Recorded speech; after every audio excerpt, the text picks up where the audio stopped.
Salut les shinobi. Aujourd'hui on va parler du Mangekyo Sharingan. Et on va voir que c'est un pouvoir qui se mérite et qui confère des techniques divines. Allez, jingle.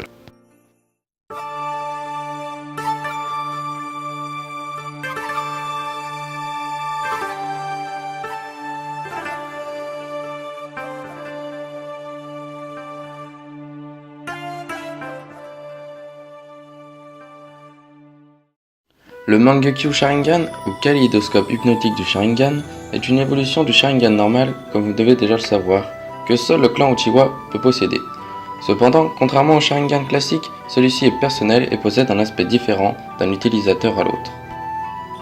Le kaléidoscope hypnotique du Sharingan ne présente à ce jour que 13 formes différentes. Cependant, seules 8 formes apparaissent dans le manga. Ce sont celles d'Indra, d'Itachi, d'Izuna, de Madara, de Sasuke, de Shin, de Shishui et de Obito et Kakashi, car ils possèdent chacun un œil de la même paire de Sharingan. Les 5 autres formes de Sharingan, qui n'apparaissent que dans l'anime, sont celles de Naka, Baru, Rai, Naori et Fugaku, qui est le père de Sasuke. Cependant, un tel pouvoir ne s'acquiert pas si facilement. En effet, pour accéder à ce pouvoir divin, il faut éliminer son meilleur ami pour avoir en contrepartie la nouvelle pupille. Cette pupille permet de réaliser certaines techniques, toutes plus ou moins liées à la manipulation d'une partie de l'espace-temps. La pupille génère entre autres des techniques de genjutsu, de ninjutsu et de taijutsu dites ultimes. Les techniques du kaléidoscope hypnotique du Sharingan possèdent toutes des noms de divinités issues des légendes shintoïstes ou de l'Ainu. Je vais donc vous présenter chacune des techniques selon les 3 classes, genjutsu, taijutsu et ninjutsu. Tout d'abord, en ce qui concerne les techniques de ninjutsu, la toute première est Amaterasu.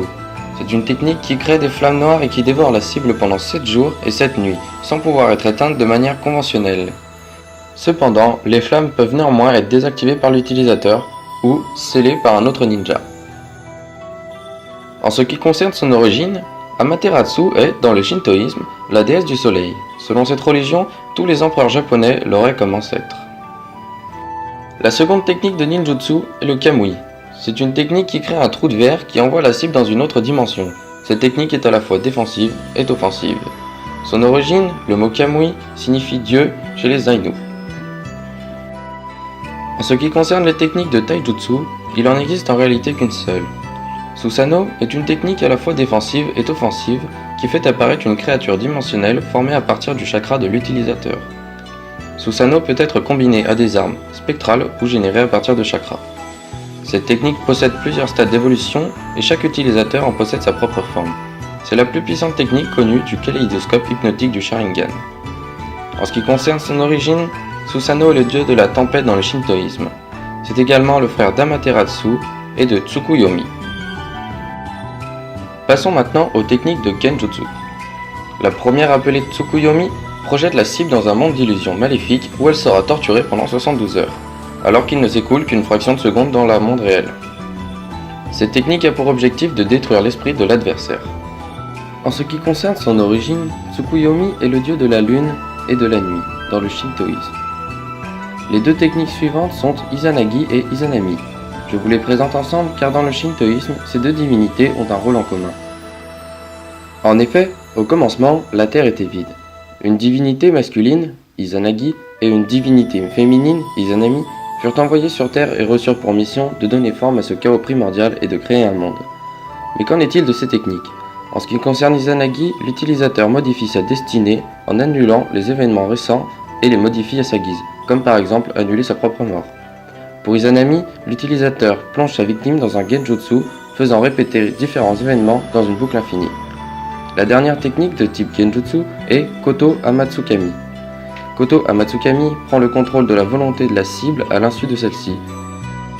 En ce qui concerne son origine, dans le shintoïsme, Koto Amatsukami est le nom collectif pour les premiers dieux apparus au moment de la création de l'univers.